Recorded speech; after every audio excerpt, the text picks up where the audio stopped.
Both Visual Basic and C# support the concept of looping, executing a bit of code multiple times depending on a particular condition. I'll demonstrate two kinds of loops, for loops and while loops in both languages, starting in C#. I'll open the file programmingc#.aspx, and then I'll save the file under a new name of loopingc#.aspx. A for loop is a loop that executes multiple times and uses a numeric value so that you can increment the value or decrement it each time through the loop. In C#, you use a for loop by creating the keyword for, and then, starting with an opening parenthesis, you put in three expressions separated with semicolons. The first expression declares a variable and sets its initial value. I'll create an integer variable named counter and set its initial value to 1. Then after a semicolon, I put in a Boolean expression. This expression will be evaluated each time through the loop, and as long as it's true, the loop will continue. When the expression is false, the loop will terminate and the code will jump to after the loop. I'll use the expression counter less than 3. Then finally, after the second semicolon, you say what you want to do each time through the loop. And I'll use an increment operator, the plus plus operator, which means add 1 to the current value of that variable. After the for declaration, you put in a pair of braces, and any code that you place between the braces, the code block, will be executed once for each time through the loop.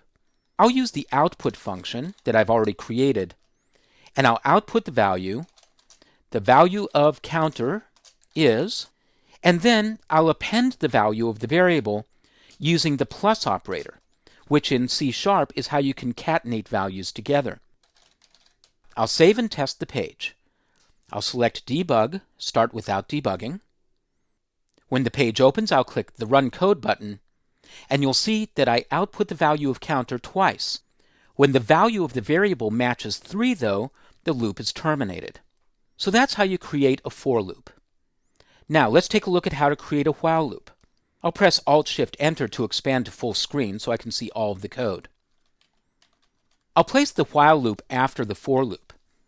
I'd like to use the same variable, that is the counter variable, but right now the counter variable is going to expire when the for loop is completed. In the .NET framework, when you declare a variable inside a looping construct, it means that that variable expires when the code block expires. I'll fix this by moving the declaration of the counter variable above the for block. Notice I'm not setting its default value, I'm only declaring it. And then I'll go down to the for block and remove the data type from the variable declaration. Now I'm just using the variable that was already declared, and the variable will still be available after the for loop is complete. I'll move the cursor after the for loop, and I'll put in a while loop. In a while loop, you place a Boolean expression between a pair of parentheses.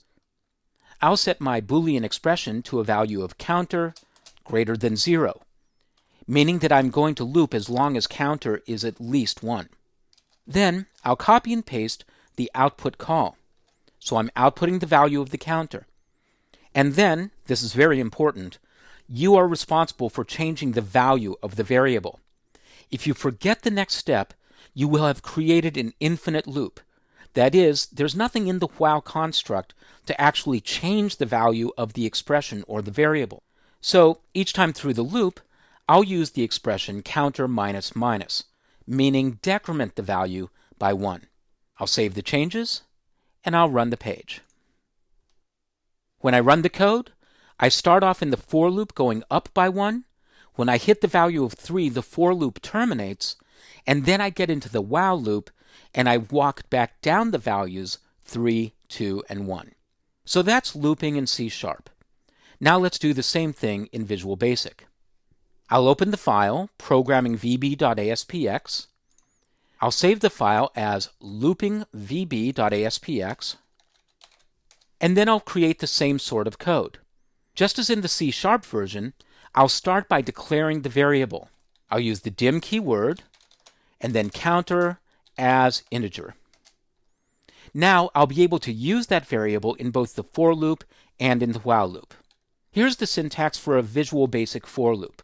You start off with the keyword for. Notice that the initial character is uppercase in Visual Basic, then the variable name, and then the initial value with the assignment operator, the equal sign.